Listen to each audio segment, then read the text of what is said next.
নমস্কার বন্ধুরা, friends, good morning, good morning, good morning. রোজকার মতো আজকেও আমি গুড মর্নিং সারলাম, একটু দেরি হয়ে গেল।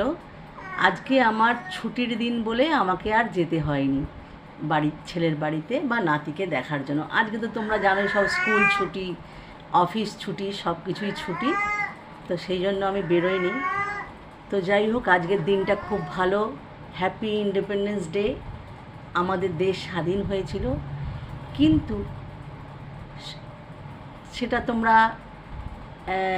আজকে খুব আনন্দ করে কাটাও। খুব ভালো দিন।